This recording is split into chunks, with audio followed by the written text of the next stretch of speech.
Estos 2 días pasados hemos estado juntos recordando y espero con profunda gratitud, con gran gozo, gran expectativa, esperanza, la obra de Cristo en la cruz del Calvario. El día viernes, estuvimos hablando acerca de la pasión de Cristo.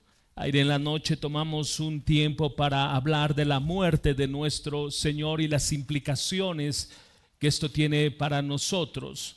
Hoy vamos a tomar un tiempo para hablar acerca de la resurrección de Cristo. Al momento de abordar este tema, habían múltiples desafíos de la forma en la que debía hacerse.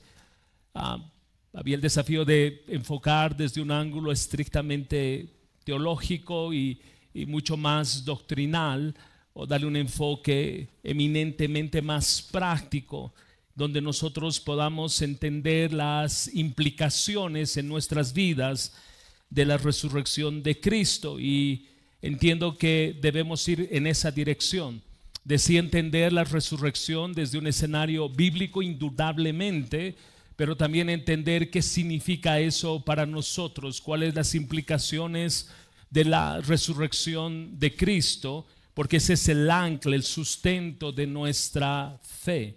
Entonces acompáñame en tu Biblia a Marcos capítulo 15, versículos 42 al 47. Marcos capítulo 15, versículos 42 al 47, y luego vamos a leer Marcos capítulo 16, los primeros 8 versículos. Empecemos con Marcos capítulo 15, versículos 42 al 47. Dice la palabra: ya al atardecer, como era el día de la preparación, es decir, la víspera del día de reposo, vino José de Arimatea, miembro prominente del concilio, que también esperaba el reino de Dios. Llenándose de valor, entró a donde estaba Pilato y le pidió el cuerpo de Jesús. Pilato se sorprendió de que ya hubiera muerto, y llamando al centurión le preguntó si ya estaba muerto. Y al comprobar esto por medio del centurión, él concedió el cuerpo a José, quien compró un lienzo de lino, y bajando el cuerpo de la cruz lo envolvió en el lienzo de lino y lo puso en un sepulcro que había sido excavado en la roca, e hizo rodar una piedra a la entrada del sepulcro. María Magdalena y María, la madre de José, miraban para saber dónde lo ponían. Marcos capítulo 16, un poco más adelante, versículos 1 al 8. Pasado el día de reposo, María Magdalena, María, la madre de Jacobo, y Salomé compraron especias aromáticas para ir a ungir el cuerpo de Jesús. Muy de mañana, el primer día de la semana, llegaron al sepulcro cuando el sol ya había salido, y se decían unos a otras: ¿quién nos removerá la piedra de la entrada del sepulcro? Cuando levantaron los ojos, vieron que la piedra, aunque era sumamente grande, había sido removida. Entrando en el sepulcro, vieron a un joven sentado al lado derecho, vestido con ropaje blanco, y ellas se asustaron. Pero él les dijo: no se asusten, ustedes buscan a Jesús el Nazareno, el que fue crucificado. Ha resucitado, no está aquí. Miren el lugar donde lo pusieron. Pero vayan, digan a sus discípulos y a Pedro: él va delante de ustedes a Galilea, allí lo verán tal como les dijo. Y saliendo ellas, huyeron del sepulcro, porque un gran temblor y espanto se había empoderado de ellas, y no dijeron nada a nadie, porque tenían miedo. Hace muchos años, alguien preguntó cómo podía estar seguro de que el cristianismo era la religión verdadera, cuando religiones como los maometanos y los seguidores de muchas otras religiones piensan y sostienen que su religión es la verdadera. Y frente a esa pregunta, este hombre responde y dice: te voy a dar la respuesta con 4 palabras: la resurrección de Jesús. Lo que hace distinto al cristianismo de las otras religiones no es el estilo de alabanza, no es la música que emplean, no es ni siquiera la liturgia que llevan adelante en sus servicios. Lo que hace al cristianismo una religión verdadera es que el Señor Jesucristo no quedó en esa tumba, es que el Señor Jesucristo resucitó. Esa es la enorme, gran y fundamental diferencia del cristianismo con el resto de las religiones. Escucha, iglesia, Mahoma está muerto, Confucio está muerto, Gautama está muerto, Sed y Zaratustra está muerto, pero los cristianos, nosotros creemos que Jesús es el Hijo de Dios, quien se encarnó, que sí murió en esa cruz, que fue sepultado en esa tumba, que permaneció en ella por 3 días, pero que hoy esa tumba está vacía porque Cristo ha resucitado. Esto es lo que sostenemos, y esto hace del cristianismo no solo una religión basada en las enseñanzas de un buen nombre. Este buen nombre era la segunda persona de la Trinidad, e insisto que sí murió para pagar por nuestros pecados, pero Él resucitó. Sin la resurrección, escucha, sin la resurrección no habría cristianismo. La muerte de Cristo en la cruz del Calvario habría sido como cualquier otra muerte, habría sido el trágico fin de un buen hombre, pero no tendríamos ninguna esperanza, ni el evangelio tendría que ser predicado, porque si su fundador murió, ¿qué esperanza tenemos? Pero el cristianismo se ancla, el cristianismo se sostiene en la resurrección de nuestro Señor, en la veracidad de esa resurrección. Algunos hombres en la iglesia de Corinto, influenciados por la filosofía griega, estaban negando la realidad de la resurrección corporal de Cristo. Es por ello que Pablo escribe, si me acompañas en tu Biblia, a 1 Corintios capítulo 15 versículos 13 y 14. 1 Corintios capítulo 15 versículos 13 y 14 dice la palabra: y si no hay resurrección de muertos, entonces ni siquiera Cristo ha resucitado.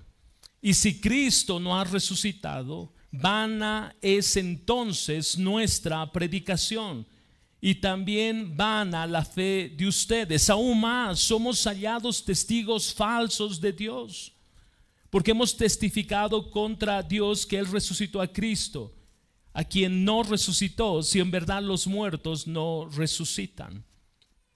No habría perdón de pecados si Cristo no hubiese resucitado. Además, aquellos que murieron confiando en Jesús estarían tan muertos como cualquier otro, sin esperanza de resurrección.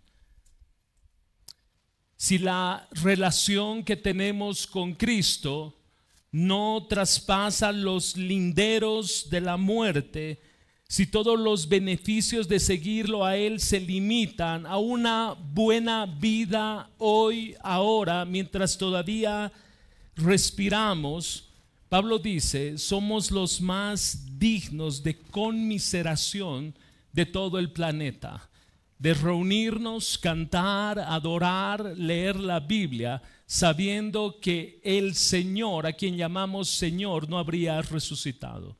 Pablo dice, seríamos dignos de lástima por cantar a un hombre que está muerto y que no resucitó. Pero esa no es nuestra realidad. Nuestra realidad es que nuestro Señor, como vamos a sostener a lo largo de esta mañana, nuestro Señor resucitó y Él está sentado hoy a la diestra del Padre. Ese hecho nos da esperanza a nosotros, que si hoy partimos, hoy estamos con el Señor, que la vida no termina de este lado de la gloria, que la vida no termina en esta vida, la vida continúa después de esta vida. Esta es la esperanza que tenemos en Cristo Jesús. Pero esta esperanza es para todos aquellos que han depositado su fe, la sola fe en Cristo. Esta esperanza es para todos aquellos que se han arrepentido y han creído y se han acercado a Cristo como Señor y Salvador. Porque si tú no tienes esta esperanza, por supuesto que hay algo después de la muerte para ti, y es una eternidad sin Cristo en un lugar llamado el infierno. Para aquellos que hemos creído, nuestra esperanza, nuestro consuelo descansa en Jesús. Pablo dice en el versículo 20 de 1 Corintios 15: pero ahora Cristo ha resucitado de entre los muertos, primicias de los que durmieron. Porque ya que la muerte entró por un hombre, también por un hombre vino la resurrección de los muertos. Porque así como en Adán todos mueren, también en Cristo todos serán vivificados. Antes de pasar a considerar el texto que esta mañana vamos a revisar, en medio de esta introducción que estoy haciendo, quiero que podamos un poco observar lo interesante de la narrativa bíblica alrededor del texto de Marcos que leíamos hace unos minutos atrás. Tú tuviste que observar, y si tomaste el tiempo de en algún momento revisar los evangelios respecto a la resurrección de Cristo, ninguno de los evangelios, ninguno de los autores de los evangelios dicen cómo fue la resurrección de Jesús. ¿Notaste eso? Los textos, los distintos pasajes declaran que Jesús resucitó, pero ninguno de ellos te da el detalle de cómo fue que Él resucitó, cómo es que Él se levantó. Vinieron ángeles, hubo una luz, solo volvió a respirar, su cuerpo resplandeció. No tenemos esos detalles en la Escritura. Aunque muchos hubiésemos querido observar aquello y saber exactamente cómo sucedió este acto, este hecho glorioso alrededor de la resurrección de Jesús, pero los evangelios guardan silencio. Y entendemos que si los evangelios guardan silencio es porque el Espíritu Santo, quien inspiró la palabra, decidió guardar silencio. Y ese es el límite que Él puso. Sin embargo, entendemos también que esto no es casual, que no existan detalles alrededor de la resurrección de Jesús no es casual. ¿Por qué razón? Porque la idea del evangelio no es crear sensacionalismo para ganar adeptos. Ellos estaban relatando por inspiración divina, sí, el hecho mismo de la resurrección, pero Dios no quiso que el hombre, sus discípulos y a lo largo de la historia todos los seguidores de Jesús se enfoquen en el acontecimiento extraordinario para hacer del hecho la esencia del evangelio. Porque nuestro corazón tiende a eso. Nuestro corazón tiende a buscar lo sensacional, lo que brilla, la luz, la narrativa de un hecho dramático, perdiendo de vista la esencia, la sustancia de la resurrección de Jesús. Entonces este silencio que encontramos acá es un silencio que nos debe llevar a enfocarnos en que Jesús resucitó, más allá del cómo sucedió esto. Marcos, creo yo, narra esta historia con una profunda sencillez, porque en lo que leímos alrededor de Marcos, tuviste que observar que la narrativa gira alrededor de un grupo de mujeres, ¿no es cierto? No habla de los discípulos, no habla de los apóstoles, no habla de alguna otra persona quien tuvo el privilegio de ser los primeros testigos oculares de la resurrección de Jesús. Es un grupo de mujeres que llegan al sepulcro para ungir el cuerpo muerto del Señor. Entonces déjame darte la ruta para el mensaje en esta mañana. Quiero que hagamos 4 observaciones a este texto. Quiero que observemos la devoción incondicional, una devoción incondicional. Segundo, quiero que miremos un milagro trascendental, una tumba abierta y vacía. Quiero que observemos la gloriosa explicación de unos hombres llamados ángeles. Cuarto, quiero que analicemos, observemos la reacción de las mujeres. Yo creo que Dios, en su soberanía, sin lugar a dudas, y como Él orquesta las cosas, Él permitió que sean mujeres las que puedan observar todo este proceso, todo este hecho, por el detalle con el que ellas observan, por las emociones que se desencadenan en sus corazones. Si hubiesen sido hombres, el relato hubiese sido un versículo quizás, pero la narrativa es extensa y es por el detalle alrededor de cómo las mujeres percibieron este hecho. Empecemos a observar. Primero, observamos una devoción incondicional. Observa el versículo 1 conmigo. Pasado el día de reposo, María Magdalena, María, la madre de Jacobo, y Salomé compraron especias aromáticas para ir a ungir el cuerpo de Jesús. Ok, hemos observado a lo largo de estos días que nuestro Señor fue crucificado el viernes alrededor de las 9 de la mañana y expiró 6 horas después, alrededor de las 3 de la tarde. Marcos nos dice explícitamente en el capítulo 15, versículo 42, que fue en la víspera del día de reposo que el Señor fue sepultado. Ahora, no debemos olvidar que los judíos no marcaban el inicio de un nuevo día a las 12 de la noche como nosotros lo hacemos.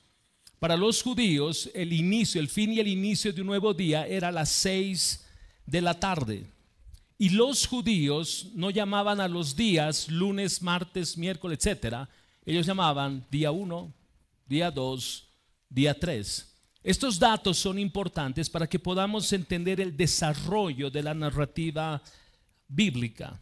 Entonces estas mujeres, el plan de estas mujeres era que pasado estos días de reposo, donde no podían hacer ningún tipo de actividad, ellas querían ir a la tumba para ungir el cuerpo de Jesús. Pero hay algo que ellas no saben, pero que nosotros sí sabemos, porque tenemos la narrativa bíblica. Y es que José, como leímos, de Arimatea, se armó de valor el viernes en la tarde y le pidió a Pilato el cadáver de Jesús para colocarlo, escucha, apresuradamente en un sepulcro que había sido excavado en una roca para poder depositar en ese lugar o enterrar en ese lugar a Jesús. Marcos 15:46 dice: quien compró un lienzo de lino, haciendo referencia a José de Arimatea, quien compró un lienzo de lino y bajando el cuerpo de la cruz lo envolvió en el lienzo de lino y lo puso en un sepulcro que había sido excavado en la roca e hizo rodar una piedra a la entrada del sepulcro. Un detalle importante, si tú observas, que Marcos incluye en este capítulo es que había un grupo de mujeres fieles a Jesús que le habían servido durante su ministerio o a lo largo de su ministerio en Galilea y que se habían quedado hasta el final de la crucifixión. Cuando todos se fueron, estas mujeres seguían en ese lugar. Pero al observar que José de Arimatea y un poco más adelante Nicodemo, que por cierto eran hombres que pertenecían al Sanedrín, pero eran hombres que amaban a Jesús y creían en Jesús, una de estas mujeres los sigue para ver dónde iban a poner el cuerpo de Jesús, dónde están llevando el cuerpo de Jesús, en qué dirección van, dónde van a poner su cuerpo. Una de ellas sigue a estos hombres para ver dónde iba a ser puesto el cuerpo de Jesús. Recuerda que nadie se puso de acuerdo antes dónde iban a llevar ese cuerpo, ¿no es cierto? Todos huyeron, todos escaparon, negaron a Jesús, todos tenían temor de ser atrapados, de ser arrestados. No es que hubo una reunión después de las últimas cenas del Señor en el aposento alto y empezaron a charlar como, oye, ¿y dónde lo llevamos? Él va a morir, va a estar en esa cruz, porque si no lo enterramos, si no lo sepultamos nosotros, su cuerpo va a ser llevado a una fosa común y va a ser quemado, porque esa era la tradición, es lo que hacían en esa época. Pero Dios, quien tiene cuidado de cada detalle movió el corazón de estos dos hombres, quienes previamente tenían el lugar listo. Y una de las mujeres, insisto, siguió estos hombres para ver dónde iban a depositar el cuerpo de Jesús. Entendemos que durante esos días que se celebraba la Pascua, ellas no pudieron preparar adecuadamente, ungir adecuadamente el cuerpo de Jesús, el cadáver de Jesús.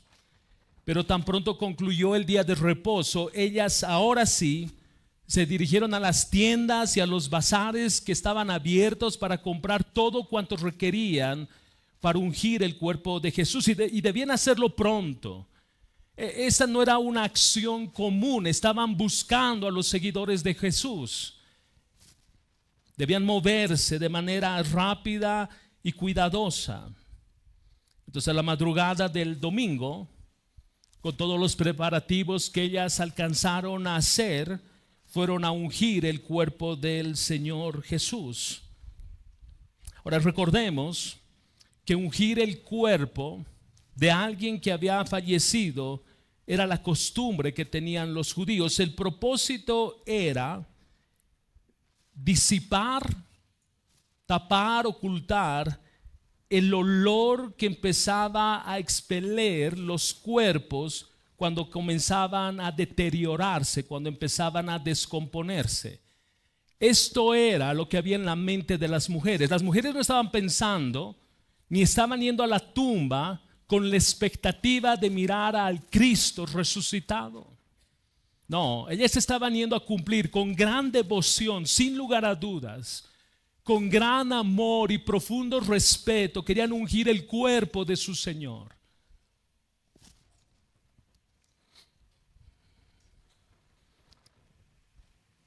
Pensemos en esto.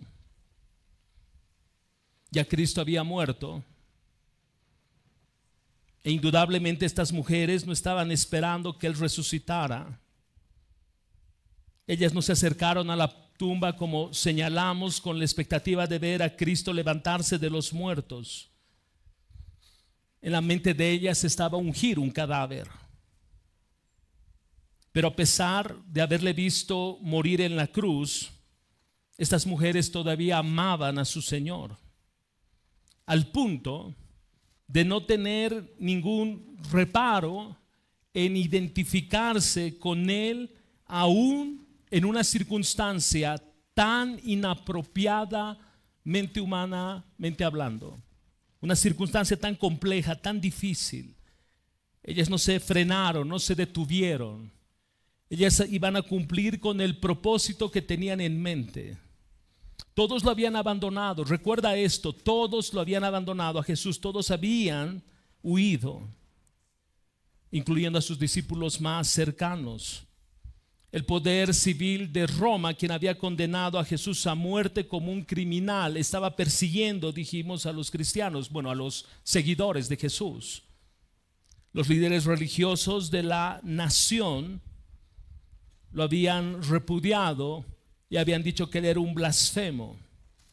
Todos, escucha, todos estaban en contra de Jesús, aún en su muerte estaban en contra de Jesús. Pero este grupo de mujeres seguían siendo fieles a Jesús. Este grupo de mujeres no se escandalizaron por las circunstancias alrededor de lo que estaba pasando, lo que estaba sucediendo alrededor de Jesús. El texto ha señalado que estas mujeres se levantaron muy temprano en la madrugada del domingo para ir a expresar, dice un autor, su amor a Cristo y su devoción a Él, ungiendo su cuerpo. ¿Te imaginas estas mujeres en la madrugada, cuando todavía el sol probablemente no dio sus primeros rayos de luz, y ellas caminando entre las calles para no ser descubiertas respecto a lo que iban a hacer? Y el texto dice, da la sensación el texto de que ellas iban tan sigilosamente, tan cuidadosamente, que se empezaron a cuestionar, porque recuerda, una de ellas vio que metieron a Jesús en un lugar, como una especie de cueva, y pusieron una piedra para sellar ese lugar. Pero ellas ni siquiera pensaron en esa dificultad.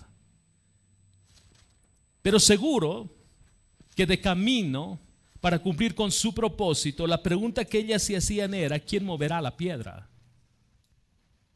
Tomaron acción independientemente de las circunstancias con las que se iban a encontrar. Observa el versículo 2. Muy de mañana, el primer día de la semana, llegaron al sepulcro cuando el sol ya había salido. Llegaron cuando el sol ya había salido, no cuando partieron de casa. Y se decían unas a otras: ¿quién nos removerá la piedra de la entrada del sepulcro? Estas mujeres no esperaban que apareciera un grupo de hombres dispuestos a ayudarlas. Recuerda, todos corrieron. Estas mujeres se movieron a hacer lo que ellas entendían tenían que hacer, porque el amor de Cristo las movía a hacer. Para ellas no fue un camino fácil. Escuchen, para estas mujeres no fue un camino fácil. Las mujeres en esa época no eran bien vistas. De hecho, el testimonio de una mujer era como el testimonio de un esclavo. Carecía de valor. Carecía de valor. Las mujeres no poseían dignidad en esta época. Eran maltratadas. Tú recuerdas que aún en términos de divorcio, cualquier asunto era razón, motivo de divorcio, con tal de separarme de la mujer a quien no amo. Y recuerdas lo que dijimos hace un par de semanas: a un Josefo señala que el mal aliento de una mujer era razón suficiente para que el hombre se separe. Esta era la condición de la mujer. Y aún así, en medio de poder ser criticadas y observadas, ellas emprendieron esta tarea, no dependiendo en este escenario si es que habría alguien para ayudarles. Ellas no cuestionaron lo que sin lugar a dudas Dios puso en sus corazones. Ellas no miraron el problema de la gran piedra que estaba cubriendo la tumba, y ellas no dijeron: ¿será que es la voluntad del Señor? ¿Será que nosotras tenemos que ir a ese sepulcro? Oigan, pero ningún hombre se ha ofrecido. De hecho, todos huyeron. No, estas mujeres amaban a Jesús cuando no era emocionante hacerlo. Estas mujeres amaban a Jesús cuando no era popular hacerlo. Estas mujeres amaban a Jesús cuando incluso era peligroso hacerlo.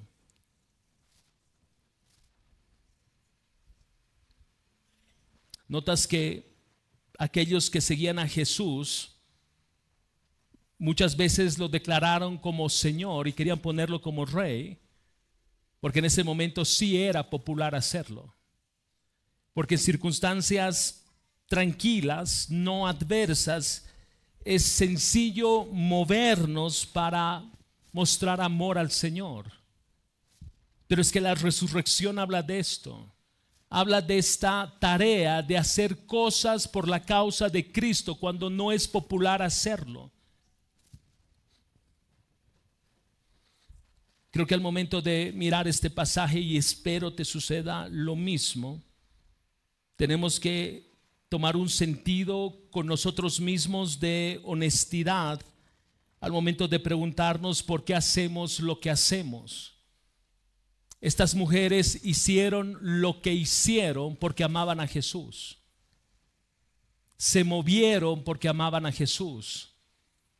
Ellas olvidaron, yo creo que olvidaron que Él iba a resucitar, porque no se hubiesen sorprendido tanto como leímos en la narrativa de lo que estaba sucediendo. Ellas olvidaron esto, pero lo que les movió a hacer lo que hicieron era su profundo amor por el Señor.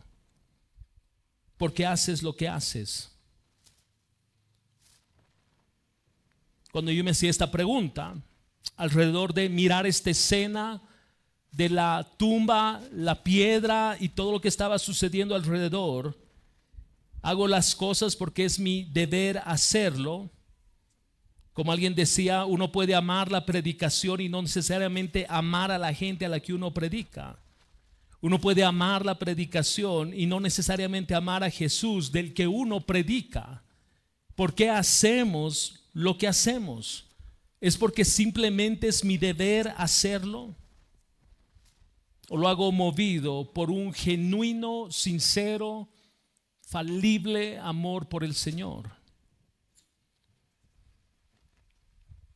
¿Por qué tú haces lo que haces? ¿Por qué tú te reúnes con tu grupo de discipulado familiar cada semana? ¿Porque es un requisito? ¿Qué es lo que te mueve a servir en una escuela bíblica? ¿Qué te mueve a servir en el ministerio donde tú estás? ¿Qué es lo que te mueve a reunirte con otro creyente para discipularlo, para ministrarlo, para aconsejarlo? ¿Qué es lo que te mueve a salir de tu casa para visitar a un hermano enfermo en el hospital? ¿Qué te mueve o impulsa a hacer lo que tú haces cada día en medio de tu familia, en medio de tu trabajo, en el colegio o en la universidad? ¿Cuáles son los argumentos que tú traes a tu mente y a tu corazón para no pecar contra Dios? Observa que la esencia de la resurrección es amor. Hacemos lo que hacemos porque amamos al Cristo resucitado. Pero estas mujeres lo hicieron cuando Cristo no había resucitado.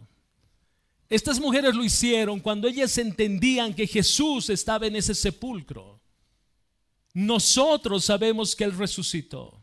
Entonces la pregunta tiene más peso. ¿Por qué hacemos lo que hacemos sabiendo que Cristo es resucitado? ¿Cuál es la motivación en nuestros corazones?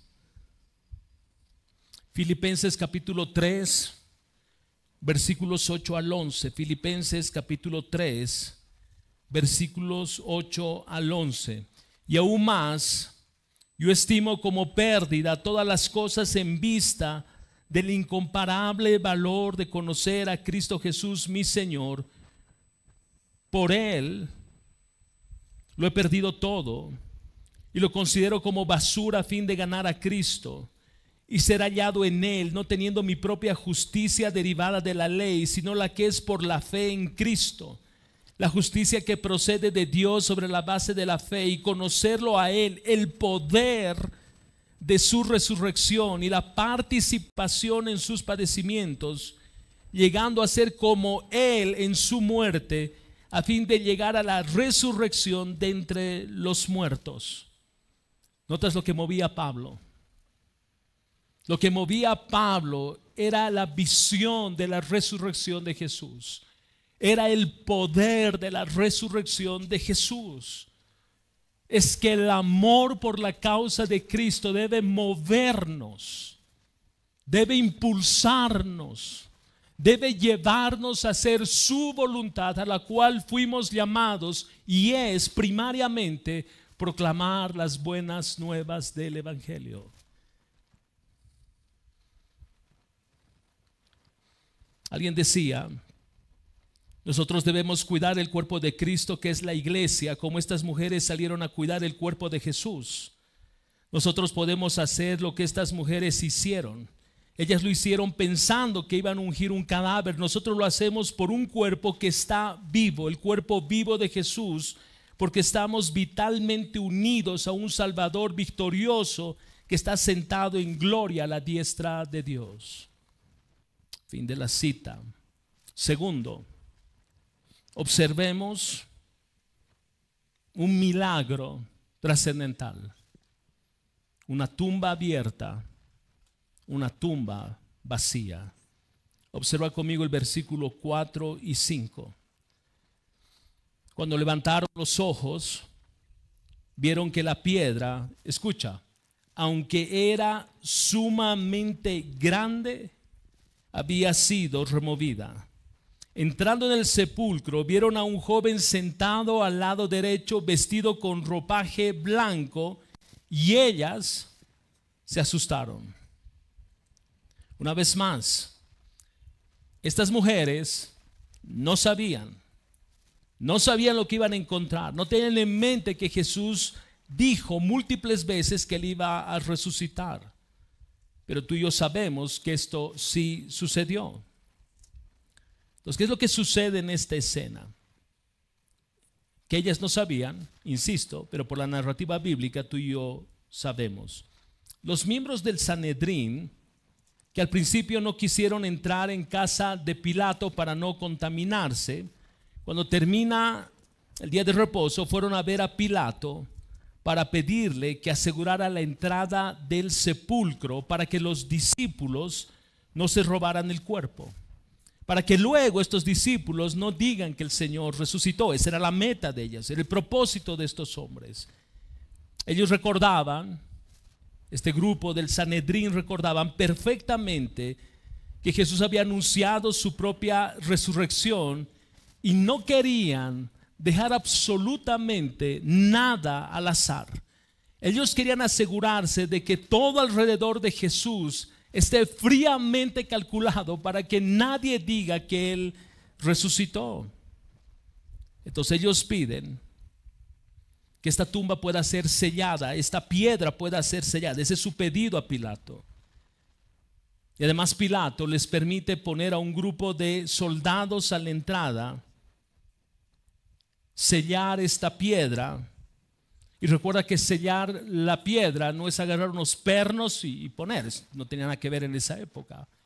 El sellar era poner el sello real en esta piedra, de tal forma que nadie podía romper ese sello. Si alguien rompía ese sello, era visto como una alta traición contra el imperio romano. Por lo tanto, iba a ser perseguido hasta ser muerto. El asunto era serio. Piensa en esto: la piedra, el sello y una guardia romana. Una guardia romana normalmente estaba compuesto por 16 hombres, soldados romanos bien armados. Ellos no estaban de paseo, ellos no estaban de picnic. Estos soldados no fueron con sus canestitas para comer unos sándwiches mientras veían qué pasaba. No. Ellos tenían una misión y era evitar que alguien entre y tome ese cuerpo y se lo lleve. Ellos estaban muy bien armados. Ellos no estaban jugando. Ellos en esta misión tenían que incluso dar su propia vida por la misión. Porque si ellos fracasaban en su misión, si los soldados romanos fracasaban en su misión, ellos por honor a ellos mismos se quitaban la vida. Entonces no era poca cosa lo que estaba sucediendo acá. Pero cuando las mujeres llegaron a la tumba, no había ningún soldado. Nosotros sabemos que todos habían salido huyendo, espantados. La piedra estaba removida. El sello había sido roto. Ellas deciden entrar al sepulcro y en vez de encontrarse con el cadáver de Jesús, se encuentran, dice el texto, con un joven. Por los otros evangelios sabemos que eran ángeles, que era un ángel. De hecho hay un evangelio que habla que eran dos ángeles. Pero algo había sucedido en las primeras horas de este día. ¿Qué fue? La pregunta para nosotros es: ¿qué fue lo que llenó de espanto a estos 16 soldados que custodiaban la tumba? Mateo capítulo 28 versículos 2 al 4 nos da la respuesta. Mateo capítulo 28 versículos 2 al 4. Y se produjo un gran terremoto, porque un ángel del Señor, descendiendo del cielo y acercándose, removió la piedra y se sentó sobre ella. Su aspecto era como un relámpago y su vestidura blanca como la nieve. Y de miedo a él, los guardias temblaron y se quedaron como muertos. Esto no vieron las mujeres.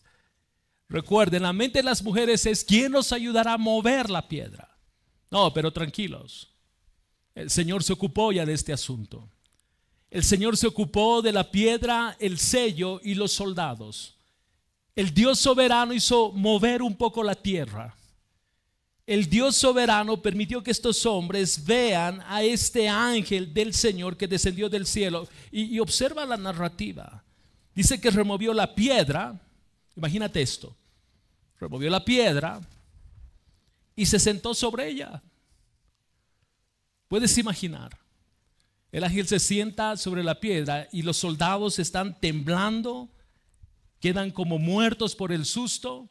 Yo me imagino que ese ángel era medio mexicano y les dijo: ¿qué onda? ¿Alguno preguntas? ¿Tienen algo que decir? ¿Algún comentario? ¿Opinión? Salieron corriendo. Eso no está en la narrativa bíblica. No vaya a buscar aquello. Incluso dentro de la narrativa bíblica de los evangelios, en el evangelio de Juan específicamente, María Magdalena, llegó a pensar por un momento que alguien había movido el cuerpo, que alguien trasladó el cuerpo de un lugar a otro. Imagínense las emociones en ese momento en el corazón de estas mujeres. Entonces la palabra señala que ellas, las mujeres ahora que ven la tumba abierta, la piedra removida, se asustaron. Pero aún así, ellas entraron, viendo la piedra removida, sin el sello, sin los guardias, que ellas no sabían que todo eso había sucedido. Yo creo que muchas mujeres, muchos hombres, suficiente llegar hasta ese punto. Algo está pasando aquí, pero son mujeres. Tenían que saber qué estaba pasando. Tenían que preguntar qué había sucedido. No podían quedarse con la duda. Me explico por qué fueron mujeres las que Dios escogió para ir al sepulcro. Yo creo que los hombres hubiésemos hoy corrido en ese tiempo también. Nos hubiésemos abrazado y hubiésemos dicho: ¿qué hacemos? No, vámonos, sí, vámonos. Las mujeres no. Ellas entraron, ellas observaron, ellas esperaban ver el cadáver en medio de todo lo que estaba sucediendo. Mira lo que dice Lucas capítulo 24 versículos 4 al 7. Lucas capítulo 24 versículos 4 al 7. Aconteció que estando ellas perplejas por esto, de pronto se pusieron junto a ellas dos varones en vestiduras resplandecientes. Estando ellas aterrorizadas e inclinado su rostro a tierra, ellos les dijeron: ¿por qué buscan entre los muertos al que vive? No está aquí, sino que ha resucitado.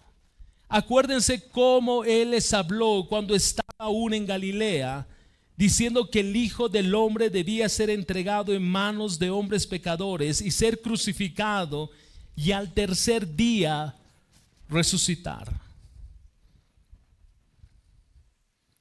Estas mujeres sí necesitaban que alguien les dé una explicación de lo que estaba sucediendo.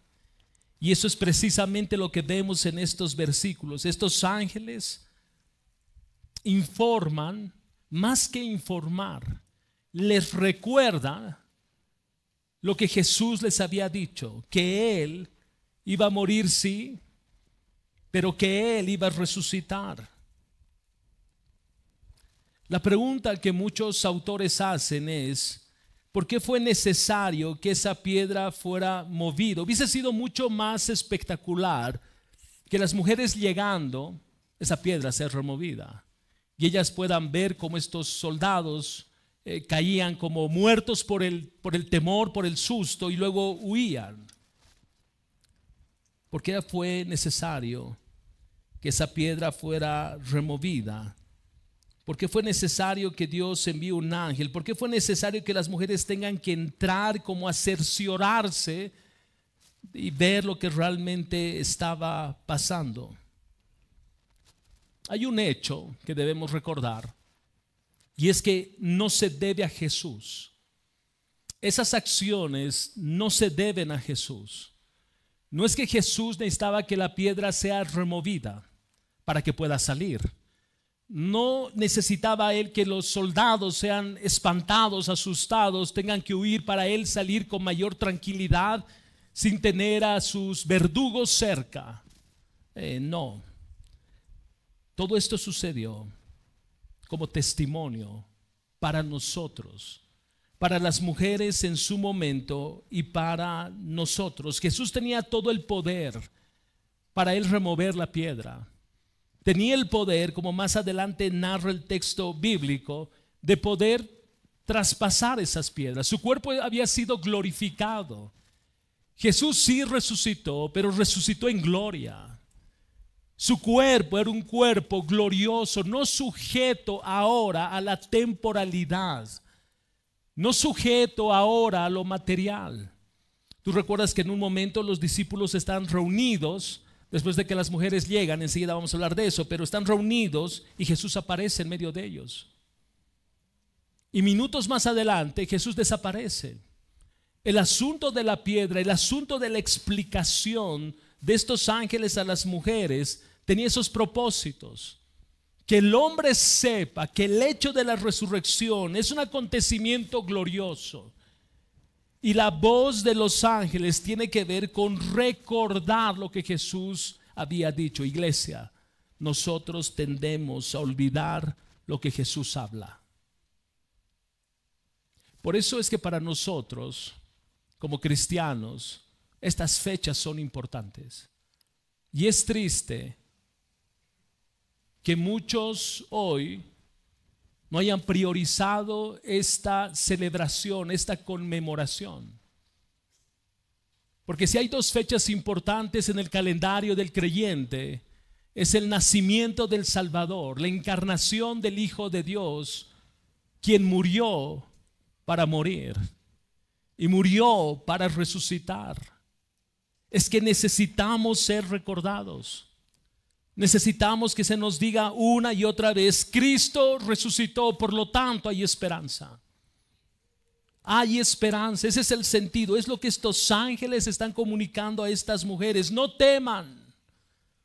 Y eso hace eco a hoy.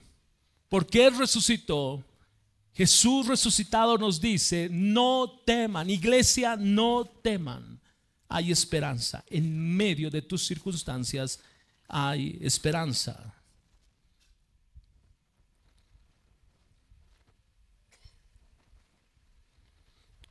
Sabemos con mucha certeza que durante el primer siglo hubo un grupo de hombres que salieron a predicar por todas partes, por todo lugar, a cada sitio donde les era posible llegar. Estos hombres salieron a predicar. La pregunta siempre ha sido la misma: ¿qué movió a estos hombres para proclamar el evangelio? ¿Qué fue lo que movió a estos hombres a dar su vida por la causa de Cristo? ¿Qué fue lo que los impulsó? ¿Qué fue lo que los motivó, aún a propio riesgo, como la historia narra, de que sus vidas sean destruidas por sus perseguidores, sean martirizados por sus perseguidores? ¿Qué es aquello que movió a la iglesia del primer siglo de no negar su fe frente a una espada puesta en sus cuellos, en su garganta? ¿Qué fue aquello que movió a la iglesia primitiva de no dejar de proclamar el evangelio, aún frente al riesgo de ser llevado a los circos romanos para la distracción de ese pueblo? ¿Qué fue lo que movió a esta iglesia primitiva en el primer siglo y luego a lo largo de la historia, que mientras eran perseguidos cantaban? ¿Qué los movió a esta iglesia que cuando eran perseguidos y eran maldecidos ellos bendecían? ¿Qué los motivaba a orar por sus perseguidores, por sus enemigos? ¿Qué les impulsaba a estar en medio de este circo romano mientras sus verdugos se acercaban para hacer fiesta para el pueblo con los cuerpos de los seguidores de Jesús, a cantar? ¿Qué los movía? ¿Qué era aquello que motivaba el corazón de esta iglesia primitiva? La resurrección de Cristo. La resurrección de Cristo. Es que en la vida del creyente no hay mayor detonador, impulso, si no es la resurrección de Cristo. ¿Qué es lo que te empuja a venir cada domingo a la iglesia? La resurrección de Cristo. ¿Por qué? Porque venimos a adorar a un Dios vivo. Venimos a exaltar a un Cristo resucitado. Venimos a abrir su palabra y escuchar lo que Él tiene que decirnos, porque Él está vivo. Regálame unos minutos más antes de entrar a la mesa del Señor. Tercero, observemos la explicación gloriosa que da este ángel. Pero él les dijo, escucha, no se asusten. Me encanta que diga esto, porque si yo entiendo que Cristo ha resucitado, esta expresión hace eco hoy, porque Él resucitó. 20:25, el Señor nos dice, no te asustes. Tengo temor, no te asustes. Pero es que no sé lo que viene, no te asustes. Es que las circunstancias son difíciles, no te asustes.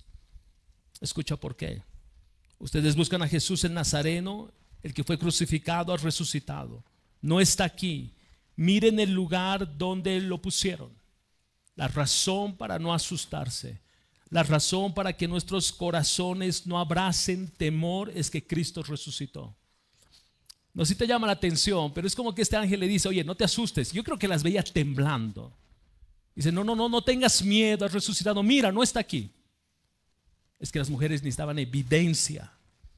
No solo las palabras eran suficientes, ellas necesitaban observar, necesitaban mirar, necesitaban acercarse, me imagino, y tocar. Sí, no está aquí, has resucitado.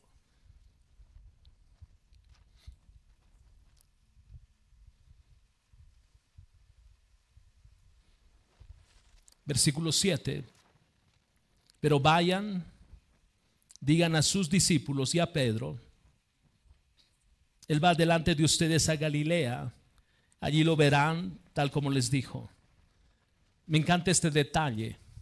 Y a Pedro.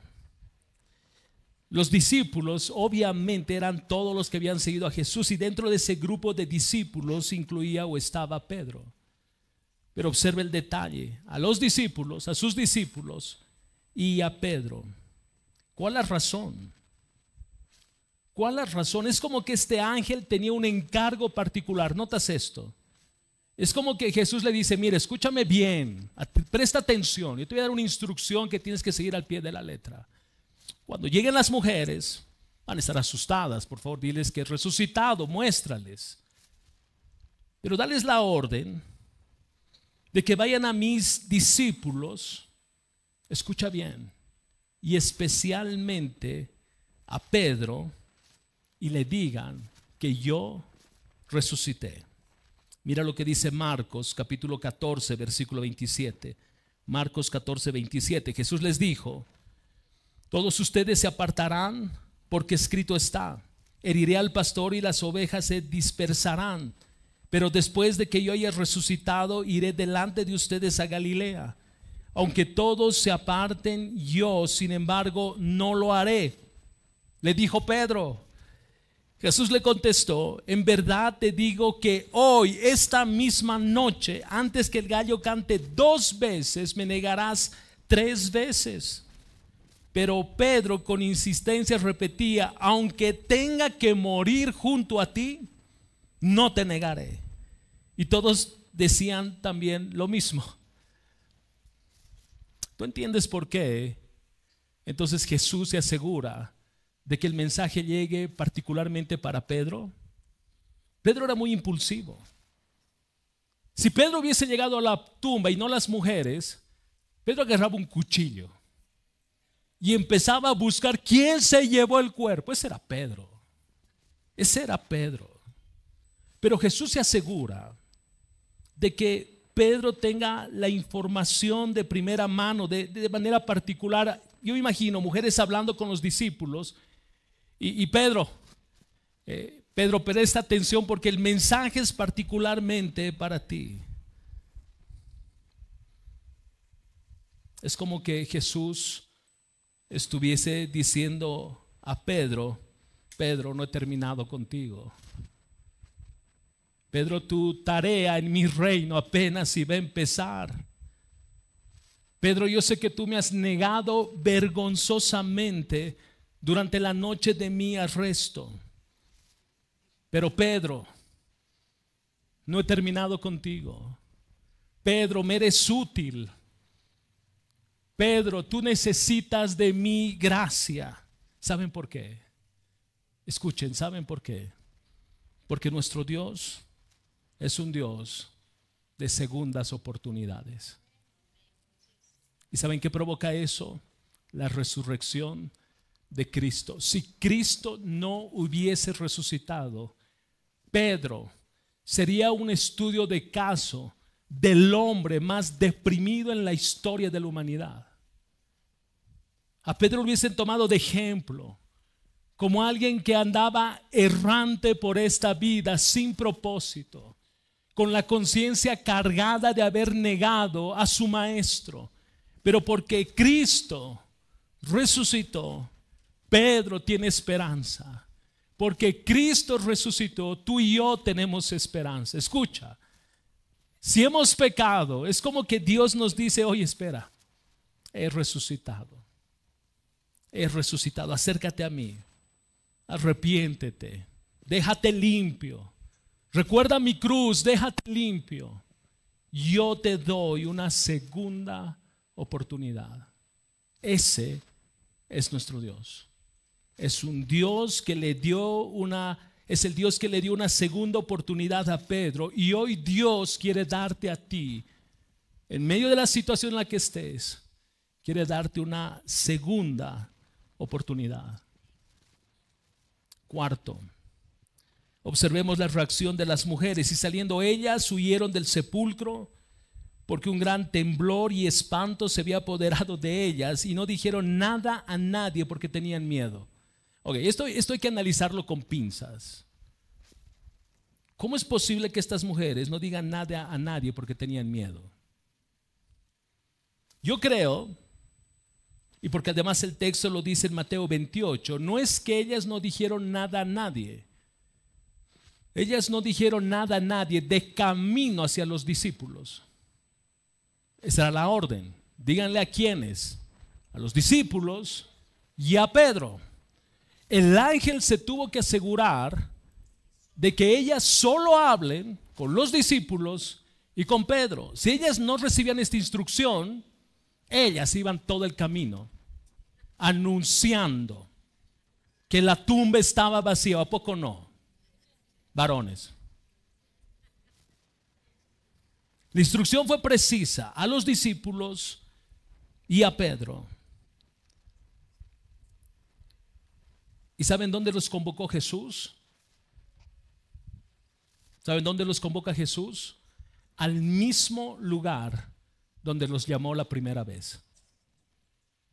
Esto no es casual. Dice: vayan a Galilea, yo estoy ahí, Él va delante de ustedes. Y ese es exactamente el mismo lugar donde Jesús empezó a llamar a sus discípulos. Es el mismo lugar donde ahora se va a encontrar con sus discípulos y les va a dar la gran tarea de proclamar este evangelio. De sí, Cristo, la segunda persona de la Trinidad, se encarnó, se hizo hombre, vivió una vida perfecta. Pero esa vida perfecta se plasmó en esa cruz, ofreciéndose como un sacrificio único, perfecto, una vez y para siempre, llevando sobre sus hombros todos nuestros pecados. Iglesia, todos nuestros pecados, pasados, presentes, futuros, todo en esa cruz. Él llevó todos tus pecados. El acta de decretos que nos era contrario, Él lo clavó en esa cruz. Él expiró, Él murió, fue sepultado 3 días, dice el texto. Pero Él no se quedó en esa tumba. La muerte no pudo retenerlo. Él resucitó. Y porque Él resucitó, iglesia, tenemos esperanza. Tenemos esperanza. Que si hoy nos toca partir, podemos partir gozosamente. Porque al momento de abrir nuestros ojos, si vale la figura, lo veremos a Él. Esta es nuestra esperanza.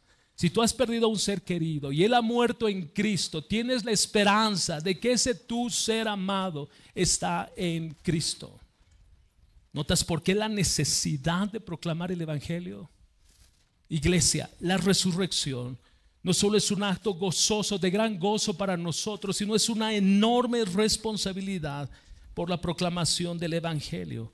Porque si hoy alguien muere sin Cristo, su eternidad, nuestra mente no dimensiona eternidad por toda la vida y los siglos de los siglos, eternidad, sin Cristo, apartado de Él, condenado.